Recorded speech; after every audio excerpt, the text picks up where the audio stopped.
नमस्कार दोस्तों, आपने कई बार सुना होगा कि लोग कहते हैं अपने इमोशंस को कंट्रोल कीजिए, अपनी भावनाओं को कंट्रोल कीजिए। पर क्या आप जानते हैं, जितना ज़्यादा आप अपने इमोशंस को कंट्रोल करने की कोशिश करते हैं, जितना ज़्यादा आप अपनी भावनाओं को कंट्रोल करने की कोशिश करते हैं, उतना ज़्यादा आपके इमोशंस आपको परेशान करते हैं। तो आपको करना क्या है, आपको अपने इमोशंस के प्रति जागरूक होना है। आपको ये सीखना है कि अपने इमोशंस को ट्रांसफॉर्म कैसे किया जाता है। आपने पानी देखा है, पानी से चाहे तो आप बर्फ बना ले, चाहे तो पानी को भाप में उड़ा दें।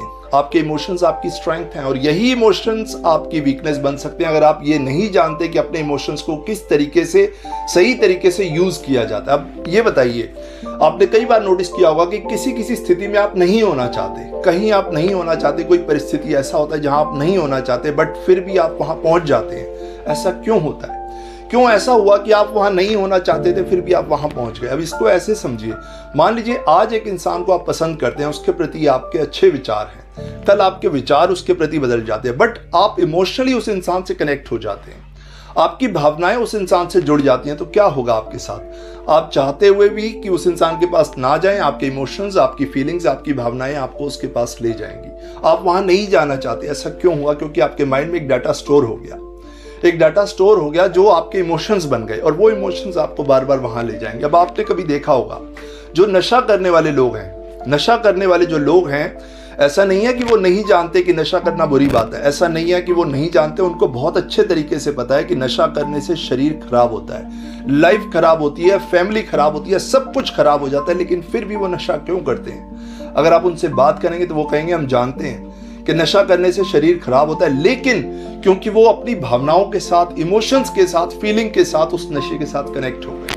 अब वो उनकी मेमोरी में, उनकी बॉडी में, उनके माइंड में पूरी तरह आ गया, तो वो चाहें या ना चाहें वो नशा उनको अपनी तरफ बुलाता है और वो उस तरफ खिंचे हुए चले जाते हैं। अब मैं एक बहुत ही सिंपल सी बात आपको बताऊंगा, जब तक आप अपने प्रति जागरूक नहीं होंगे, जब तक आप अपने बिहेवियर के प्रति, अपनी फीलिंग्स के प्रति, अपने इमोशंस के प्रति जागरूक नहीं होंगे, तब तक ये इमोशंस आपको परेशान करते रहेंगे। आपको सेल्फ अवेयरनेस की जरूरत है, आपको अपने प्रति जागरूक होने की जरूरत है। कि एग्जाम्पल से आपको समझाऊंगा कि किस तरीके से आप सेल्फ अवेयर होकर अपने इमोशंस को अपनी स्ट्रेंथ बना सकते हैं। अब ये देखिए, मान लीजिए आप शॉपिंग के लिए जाते हैं, आप एक बहुत बड़े मॉल में शॉपिंग के लिए जाते हैं, जहां आप गए हैं, ग्राउंड फ्लोर पे बहुत भीड़ है, बहुत भीड़ है, कोई सेल चल रही है, बहुत सारे लोग हैं उसमें, खचाखच पूरा ग्राउंड फ्लोर भरा हुआ है, बहुत बड़ा मॉल है और वो भरा हुआ है, और 6-7 घंटे आप भी उस भीड़ में लगाते हैं। कोई सेल चल रही है, कोई चीज बिक रही है, बहुत सारे लोग हैं, बहुत सारी चीजें बिक रही हैं, बहुत भीड़ है।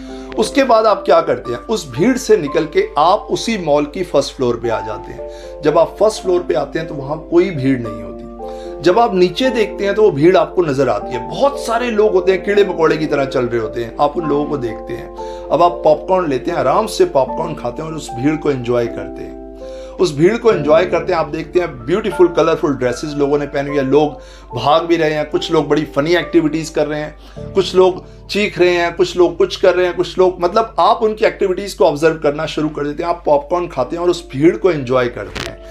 पहले आप उसी भीड़ में थे, पहले आप भी उसी भीड़ का एक हिस्सा थे, तो आप परेशान थे क्योंकि 6-7 आवर्स 5 आवर्स आपने भी उसी भीड़ में लगाए। अब आप उस भीड़ से हटके फर्स्ट फ्लोर पे आए तो वही भीड़ को आप पॉपकॉर्न खाते हुए एंजॉय कर रहे हैं। ऐसा क्यों हुआ? क्योंकि आपने उस भीड़ से दूरी बना ली। अब आप उस भीड़ का हिस्सा नहीं है, थोड़ी सी आपने उस भीड़ से दूरी बना ली। अब आप क्या करते हैं? आप सेकेंड फ्लोर पे चले जाते हैं, वहां और ज्यादा शांति है। कहने का मतलब समझिए, जैसे जैसे आपकी सेल्फ अवेयरनेस बढ़ती जाएगी, जैसे जैसे आपकी सेल्फ अवेयरनेस बढ़ेगी, ये भीड़ से आप दूर होते जाएंगे और ये सेल्फ अवेयरनेस की रोशनी में आप ऊपर जाते जाएंगे। फर्स्ट फ्लोर, सेकंड फ्लोर का मतलब मैं ये एग्जांपल आपको देना चाहता हूं कि जब आप फर्स्ट फ्लोर से आए, आपने भीड़ को देखा तो आपने पॉपकॉर्न खा के एंजॉय किया। सेकंड फ्लोर से जब आप देखेंगे तो आप और ज्यादा एंजॉय करेंगे।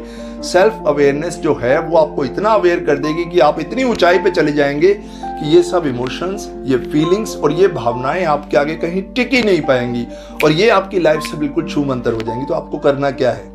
इस एग्जाम्पल को ध्यान से समझिए। इसी तरह की भीड़ आपके दिमाग में लगी हुई है, ये इमोशंस, फीलिंग्स और भावनाओं की भीड़ है। कुछ ज्यादा नहीं करना, आपको खुद को अपने प्रति जागरूक करना है, अपने विचारों के प्रति, अपने इमोशंस के प्रति। जब आप जागरूक हो जाएंगे तो ये सब चीजें आपको फनी लगने लगेंगी। जो चीज़ें आज आपको डिस्टर्ब कर रही हैं, जो इमोशंस आज आपको डिस्टर्ब कर रहे हैं, जो भावनाएं आज आपको डिस्टर्ब कर रही हैं, जब आप इनसे दूर होकर देखेंगे तो यही आपकी स्ट्रेंथ बन जाएगी और आपको ये पता चलेगा कि आप कितना फनी काम कर रहे थे, आप कितनी स्टुपिडिटी कर रहे थे कि इन भावनाओं में, इस भीड़ में आप उलझे हुए थे।